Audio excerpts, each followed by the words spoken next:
So I've literally just set the cat amongst the pigeons by saying, tell me who you are and how long you've been doing this. And everybody just went, oh my God, oh my God. My name's Rob. I've been doing it for about 20 years. About 20 years. About 20 years, yeah. You, Kenny Rogers? Oh, yeah. I started with John, starting with a ute in 86. I was there a couple of years helping out and trying to get my way in, but it took me a few years to get in. So 86. Was it a pretty exclusive kind of a deal? It was hard to get in. There was a lot of good drivers then, and every Thursday night we used to go there, work on the utes, and yeah, you just had to wait your turn. No one wanted to give it up, and why would you? You're having a good time. Every race you're out on the track. I think John just saw that you're a hoodlum, I think, basically. Probably. Ross, been doing it just about 15 years. Okay. I was actually an official at the Motorplex at the time. Yeah. Was crewing on race cars before that with Joe Little. And then John offered me a position to come as a temporary driver, and that's how I started. There's two pretty drivers in this family, thank God. You went past Mark and I. Yeah, no. Excuse me, young lady. I'm Courtney and this is my second season. How many of the grandchildren are you? How many grandchildren are there? Question without notice.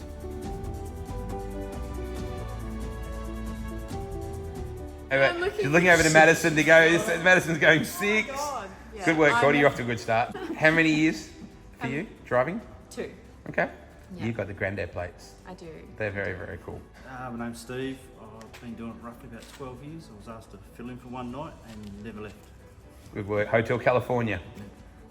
You married in, that's how grandfathered in you were to this David, deal. yeah, I took a shortcut and didn't have to wait like Mark, I could just get straight in. So, yeah, I think this is about my 4th or 5th year now full time. But yeah, obviously filled in here and there in between speed car duties. Okay. My name's Richard, otherwise known as Cookie. I was a passenger for the first 2 years, and this is my 25th year of driving John Doe utes.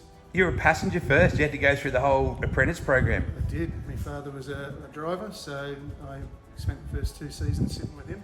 Wow. And finally got a passenger to drive myself, and then I started driving on the very first night. It is an absolute privilege, I would think, to be able to, if these aren't the most distinctive and iconic vehicles in Western Australia on the streets, I'll walk east. And I'm a little bit biased, Marky, but yes. I remember as a kid even seeing these on the road just going, are you kidding? They're real. It was. When did it start? When do we agree it started? Forestfield? Forestfield, John used to have a sedan and a speed car, and he had a trailer behind each ute. He had a panel shop, and he got asked to help out push some of the speed cars, and it eventuated, and then he went to Claremont, and he became the starter. Paul Johnson was the flag waver, then Paul moved on and passed it over to John, so John ended up being the starter and the flag waver, and then he was doing Manjimup, he was doing BMX, Bibra Lake, he was doing, you name it, he was there. And we don't have some people here this weekend that have, well, firstly, Larry's broken down the road somewhere. Yes. We weren't going to tell that story, but now we are. Oh well. Normie's in Bali skiing, right? So Lisa is not here as well. How long was Lisa been racing for? Same as me. Yeah, right. Okay. That was a really cool thing at that time and still is to this day. I mean,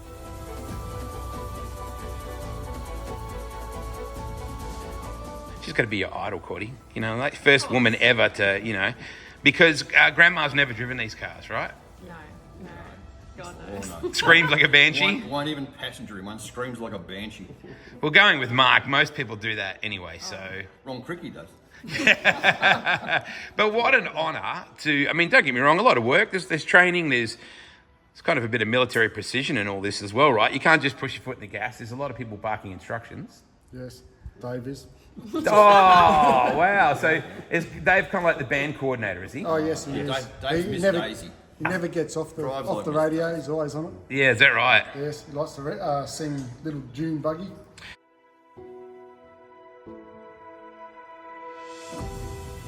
Fundamentally, these cars have been limited to Western Australia, but there was a time when we brought the General and Storm and Norman to flag and pace for Speed Week. Yeah. And I just never forget that moment of finally seeing the ute over the border.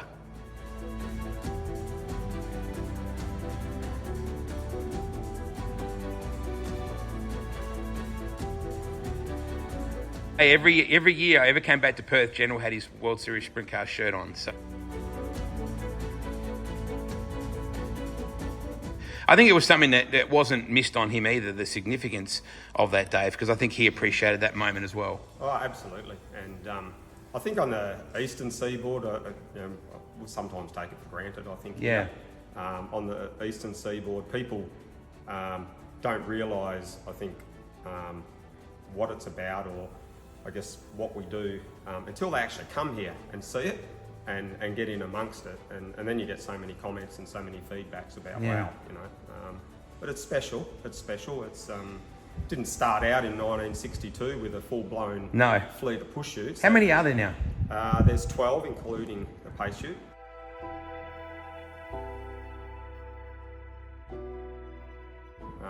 If they're all there on most nights. So it's a big operation. The boys are saying there, and I look at have fun as long as you listen to me, sort of thing.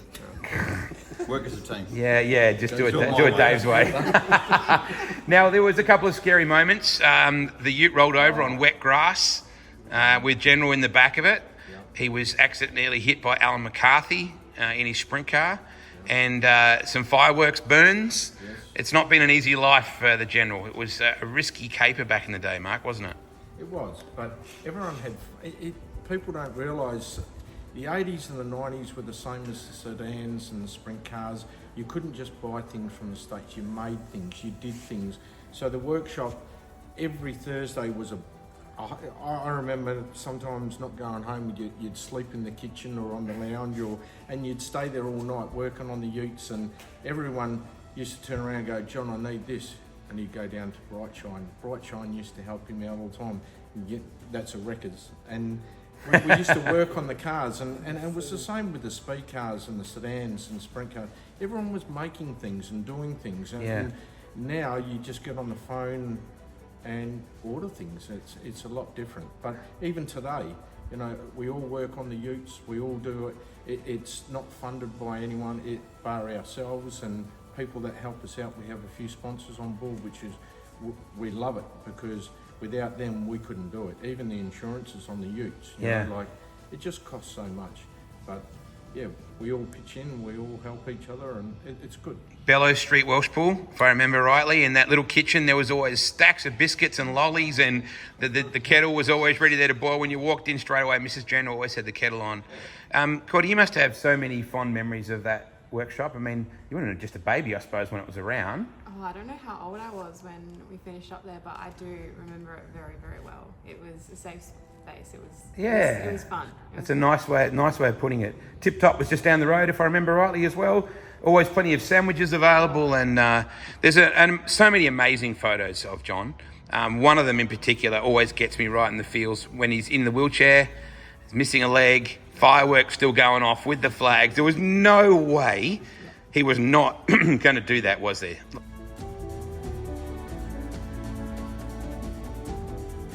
Like, just so committed. Yeah.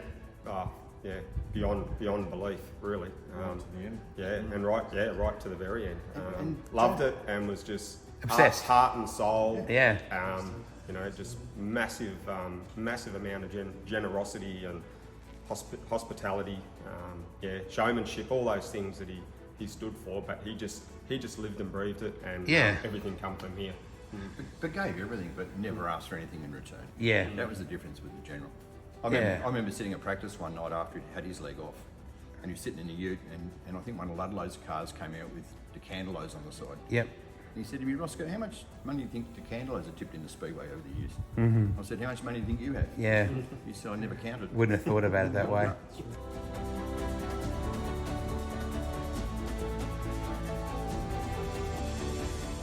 And I remember it would be 40 degrees in the shade on Thursday at practice at Claremont.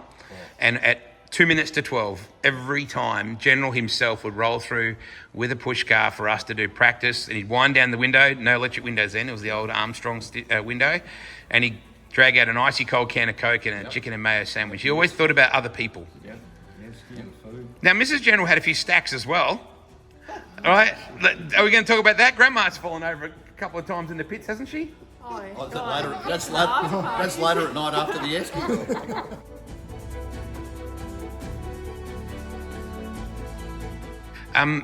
It would seem that this is all sponsored, right? It would seem that you guys just dip into this big bank account and your tyres and transmissions and tyre shine and fireworks and paint jobs and all those sort of things. That's not the case. No. There's a lot of really great supporters that are on board here, but 100%. but we need more.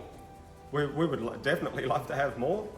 The guys that are on board at the moment, your MJBs and AAAs and Mackinsons, AdLife, B&L, Lake Cartage. It just, yeah. Frank there's Scarterfield Scarterfield, Smash Repairs. massive. That's just for all Mark's damage, really. Just a contra deal for Mark's damage. GT brake and clutch, and Yep. the guys at Cash for Containers. The list goes on. I need to be looking at the car to remember them all. Salem Tyres and Jiffy, the guys there help us immensely. But yeah, there's always room for more, and it doesn't come easy. And we like to enhance the show. We like to carry John's legacy. Yeah, and that's on what in it the is. best possible way. Actually, try and enhance it. Try and make it better every year. So. Now, because your grandma's not here and your mum is not here and your aunties aren't here, I get to say to you what we talked about in the car. This needs a supporters club. I'm a member of the West Coast Eagles Football Club. Every year I pay a subscription. I get my members only hat. I get my key ring. We need to have a John Day Racing members club that people annually tip in a couple $100 to be a member. There's no women here to say no. All those in favour say aye if you're not too scared. I think that's a groovy way. Now, we're going to be watching this at a number of places, including maybe a WASDA presentation night. And I bet you if I said right now, put your hand up if you would just tip in as a member, have your special general hat, 2025, your membership hat, I think we'd get people on board. So we're doing it. Absolutely. Good chat. Yeah, transmissions, right? Transmissions would have to be a big thing. Tyres would have to be. Yes, Although Mark's the roadway in the middle of the motorplex has got to have helped you guys enormously. Yes, it has.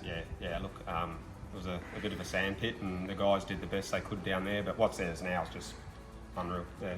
And Salem tyres have been very good for us. To Yep. help us with tyres as well. Good. But to that point, what's fireworks this year? Nearly 10 grand? Jeez. Just in fireworks.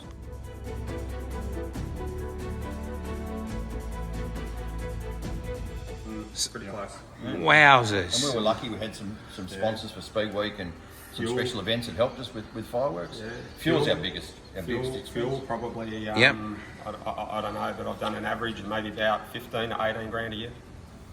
So this would be easily a $50,000 or $60,000 a year passion That's without actually without damage. without damage. Give Frank Scarterfield another big mention there. He's been unbelievable, him and his guys down there. But the utes are getting old too, so there's that aspect of okay, we need to probably retire a few. No! And upgrade them. I know. Don't say that. I know we're missing a Falcon, the U-Butte, the original U-Butte Ute. Now, where is the original U-Butte?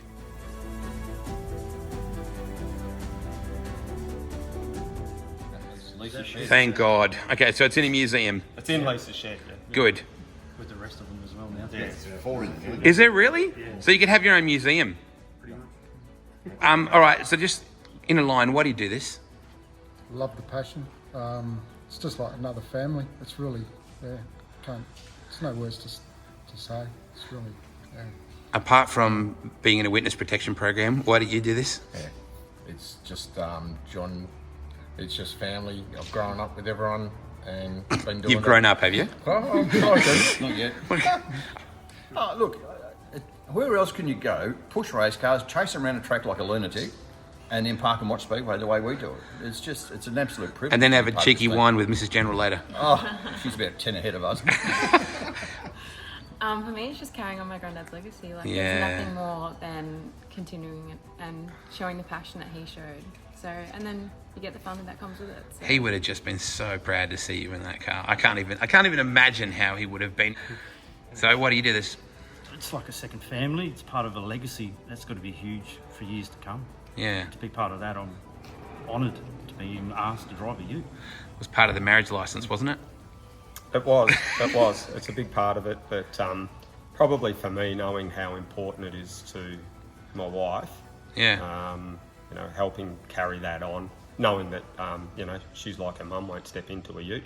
When she does, we try to scare the hell out of her. But yeah, and it is a lot of fun. Like Roscoe said, you know, where else can you, have a bit of fun out there? And even though it's fun, you still got to take a certain aspect of it seriously, not get in the way, and respect all the other cars out there. But it's family, and it's a huge part, and that's why we do it. Cookie?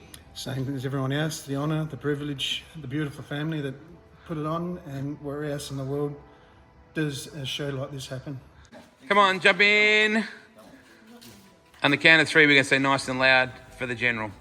1, 2, 3.